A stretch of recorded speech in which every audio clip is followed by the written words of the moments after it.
हारिमु राव हारिमु धोरोम नङाब्लाथ' मोनसे हारिया थांनानै थाखाया गासै 15 बोसोर बिपिएफआव थानानै खामानि मावबोदों 15 जायनि जाहोनाव दिनै बिपिएफ दोलोआ थेर बेथेर जालांनो हमबाय जाय दोलोआ बे सुक्तिखौ जों मानिया होनना बुंदों जों मावफुङा होनना बुंदों बे दोलोजों थानायनि जेबो ओंथि गैया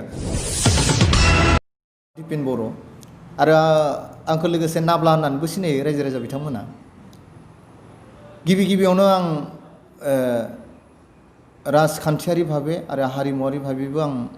रायजो राजानिसिम आंनि गोसो गोरबोनिफ्राय अननाय आरो सिबिनायखौ बावहरग्रोनाय जाबाय आं सासे हारिमु सिबियारिबो बयबो रायजो राजाया निस्सय आंखौ मिथिगौ आं सावथुन मुलुगजोंबो लोब्बा लाखिनानै खामानि मावबोबाय थायो जायखौ आंखौ माने नाब्ला होननानै सिनायो हारिमुखौथ' जों लांफाखानांगोन हारिमुवा जोंनि हारिनि मोनसे सिनस्रि बायदि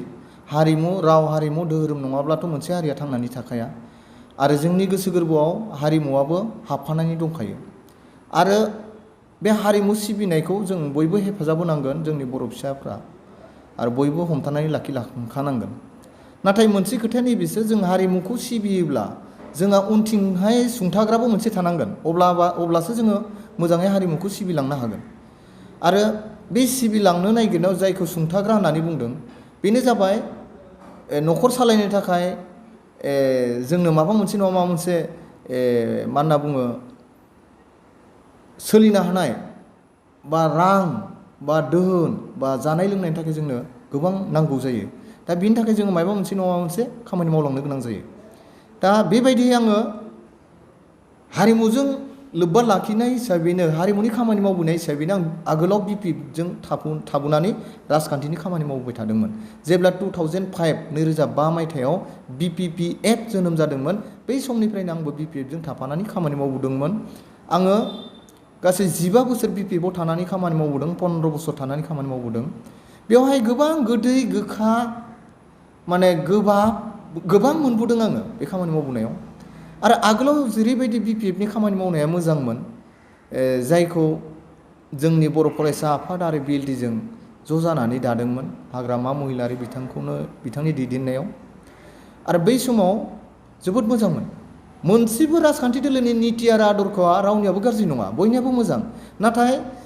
बिनि दैदेनगिरिफ्रा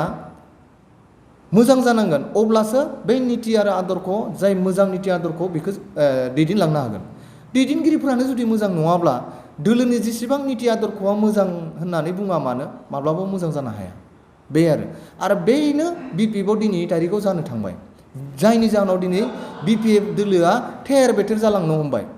बिनि थाखायनो साफा बे बिपिएफनिफ्राय गुगाबोबाय आंबो नै थांनाय 2020 मायथाइनि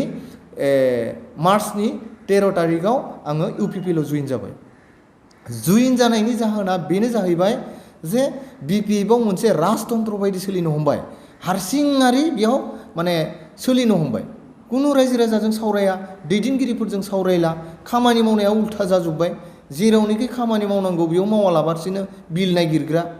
जेरावनोखि खामानि जाखानानै थानाय बेयाव स्किम हमदेरनानै माखासे फैसा दिहुननाय बायदिसिना माने खामानि मावनायफ्रा सोलिलांनो हमबाय रायजो राजाया जायखौ लुबैयो बेखौ मावा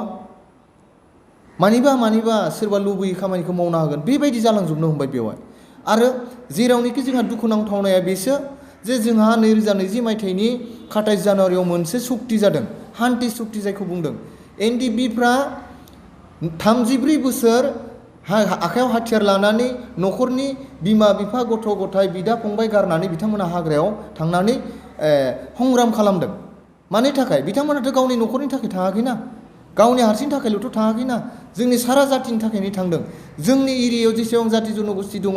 बयबो हान्थि भाबै जोङो जौगानायनि खामानि मावनो हानांगोन जों हिक्षित जानानै साख्रि बाख्रि मावनो हानांगोन जायखिजाया खामानिनिफ्राय जोङो बन्चित जानो मोननाय नङा जोङो बयबो जोंहाबो बिनिनो माने मोननांगौनि मोन्थाया जोंहाबो दङ जोंबो नैबे हादोरनि जोंबो मा होनना बुंदों थागिबि भुमिपुत्र जायखौ बुंदों होमबा दिनै जोंखौ बिमा गदायनि मोनसे नोजोरजों नायबाय थानायनि थाखाय बे एनडिबिआ जोनोम जानो गोनां जादों जाय समाव भलेन्टियार्स फर्स जोनोम जादोंमोन जुनेल जोनोम जादोंमोन बिएलटि जोनोम जादोंमोन मा बिसोर गावनि न'खरनि थाखायल' नङाना गावनि थाखायल'थ' नङाना दिनै फरायसा आफादा आन्दलन खालामदोंमोन मानि थाखाय खालामदोंमोन गावनि थाखायल'थ' खालामाखैना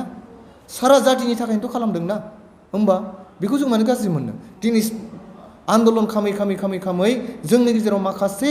सुबुंफ्रा रोजा रोजा सुबुंफ्रा थैनानै थांबाय मुंख्लं जालांबाय जिनारि खालामजाबाय माखासे आइजोफोरा होमबा बेफोरखौ जों बावगारबाय नामा बेखौथ' जों मालाबा बावगारनो हाया दिनै बिनि फिथाइखौ दिनै 2020 मायथाइनि 4 जानुवारियाव जों मोननो थांबाय आलादा रायजो जों मोनथाराखैब्लाबो अन्तत जोङो 80% जोङो दावगानानै दिनै सुक्तिखौ खालामनो हाबाय होमबा बे सुक्तिखौ जों जाफुंसार होनाया जों बर' फिसाफोरनि बयनिबो दायित्व दङ बेनिखायनो दिनै जाय दोलोआ बे सुक्तिखौ जों मानिया होनना बुंदों जों मावफुङा होनना बुंदों बे दोलोजों थानायनि जेबो ओंथि गैया बेनिखायनो दिनैनि तारिखआव जोङो बिपिएफखौ नागारनानै दिनै इउपिपिएलजों जों फैबाय प्रमद सार बिथांनि दैदेननायाव दिनै इउपिपिएलआ दिनै राजखान्थि दोलो हिसाबै माने जोनोम जाबाय आरो बे दोलोआनो दिनै बे दफाफोरखौ मावफुंनो थाखाय साग्रिद जानानै दं नांस्थाबगासिनो दं बेवहाय जोंहा गोबिन्द सार बिथां दङ फेरेंगा सार बिथाङा दङ आरो नैबे जोंनि भेरगाव समस्तियाव दावबायसा बर' बिथाङा इउपिपिएलनि केन्डिडेट हिसाबै दङ बिथांनि जोंनि इउपिपिएलनि सावगारियानो जाबाय ट्रेक्टर बे ट्रेक्टरनि सावगारियाव जोंनि बर' फिसाफोरा जायखिजाया बर' फिसाल' नङा गुबुन हारिफ्राबो ट्रेक्टरनि सावगारियाव भट होनानै बे सोरखारखौ लाबोनो थाखाय थाग थियारि जाखाबाय बेयाव रावबो गोनो गोथो जानो गोनां दरखार गैया आरो फावसायना थानायनि खोथा गैया जोंनो सान्ति नांगौ मोनफ्रोमबो दफाफोरखौ जाफुंसार होनायाव जों हेफाजाब होनांगौ बेबायदिनो दिनै बिपिएफआव राजानि आयेन बादि सोलिबाय थानायनि थाखाय दिनै बे दफाफोरखौ मावफुंना होनायनि थाखाय जोंनि माने माखासे गोदोनि आन्दलन जिथु खालामबोनायाव जेरैबायदि न' बां सावजानानै दुखु खस्थ' मोनबोनाय बेफोरखौ बावजोबनानै दिनै बिपिएफफोरा मा हारसिं बायदिसिना बुखिलाबायनो हमदों जों बेफोरखौ मानिया जेबो गैया बिटिआर सुक्तियाव बेफोरबायदि बुंलाबायनो हमदों मानो बेफोर माब्लाबाबो जानो नाङामोन दिनै बिनि थाखायनो बिपिएफनिफ्राय माखासे मानसिफोरा गुगालांबाय थादों जेरै जोंनि भेरगाव समस्तियावबो मानगोनां बिथां खेबनै 10 बोसोर एमसिएलए जाना थांबाय मानिनां बिथां रातिराम बर' सार बिथाङा दिनै मानो बिपिएफनिफ्राय ओंखारखो जौसां बर' सार बिथाङा जोंनि भेरगाव जिल्लानि बिपिएफनिनो सासे नेहाथारिमोन बिथाङाबो दिनै ओंखारलांबाय जायफोरनि थाखाय 32 नं भेरगाव समस्तियाव बिपिएफआ गोग्गोम जादोंमोन दिनै बिथांमोन बायदि मानसिया ओंखारलांबाय बिथांमोनजों लोगोसे माखासे मावथिफ्रा ओंखारलांबाय लोगोसे बिथांमोननि आगोलावनो जोंबो फैबाय जोंजोंनो गोबां फैफाबाय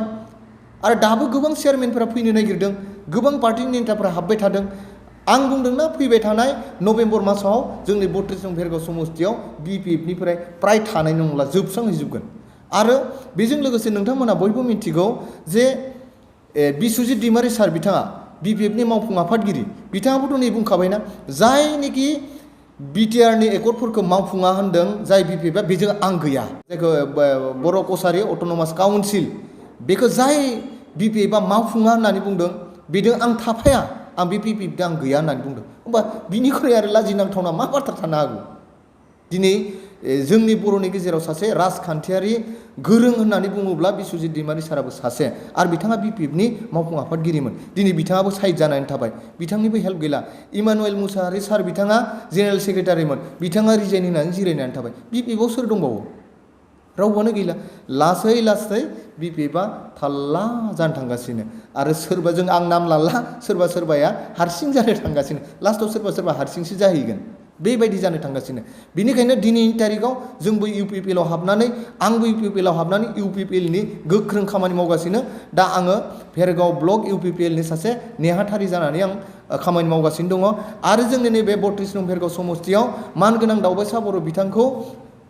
1000 क्रर टाका होनानै जों मानसिखौ बायखांनानै हारायनो नागिरदों होनबाबो हारायनो हाला बे जोंहा रोखा जाखाबाय कुनु बायदियाव माने जोंनि नैबेहाय माने लाख कौटि टाका गारबाबो नैबे 32 नं भेरगाव समस्तियाव दावबायसा बर' बिथांखौ फेजेननो माब्लाबाबो हाला आरो बिनि अनगायैबो 40टा समस्तियाव हाग्रामा महिलारि बिथाङा 31टा समस्तियाव केन्डिडेट होनानै 40टा समस्तियाव जों देरहागोन होनना बिथाङा बुंबाय थादों बेथ' जोबोद लाजिनांथावना साथामा बहानिफ्राय फैगोन बा बेनिखायनो बिथांमोना उबुल थुबुल बुखिनो हमदों बेखौ जोंनि रायजो राजाफ्रा गनायनो नाङा जोंहा दा नैबे बिटिसिआव इउपिपिएल सरकार फैगोना रोखा जाबाय कुनु गोनो गोथो जानो गोनां गैया फैबाय थानाय डिसेम्बर मासाव इलेक्सना जागोन होननानै बुंदों आरो जाखागोनबो नै दुर्गा फुजा एबा लोखि फुजा जोबनायनि उनाव जोरदार माने इलेक्सन केम्पेइनफोरा जागोन रावबो गोनो गोथो जानो नाङा माखासे थगाय थुसि बुंनानै रायजो राजाखौ लांनो नागिरदों बेयाव गोनो गोथो जानो गोनां जेबो गैया इउपिपिएल गभर्नमेन्टआ फैखासिगोन बेनिखायनो आं बयखौबो इउपिपिएल हानजानि ट्रेक्टरनि सावगारियाव भट होनानै जोंनि प्रमद बर' सारनि दैदेननायाव इउपिपिएल सरकार लाबोनायाव माने रायजो राजाफ्रा हेफाजाब होगोन आं बेखौनो आं आसा फारिनाय थाबाय आं गुरै खावलायहरबाय जाहाथे नोंथांमोना गोनो गोथो जायालाबासिनो ट्रेक्टरनि सावगारियाव गावबा गाव माने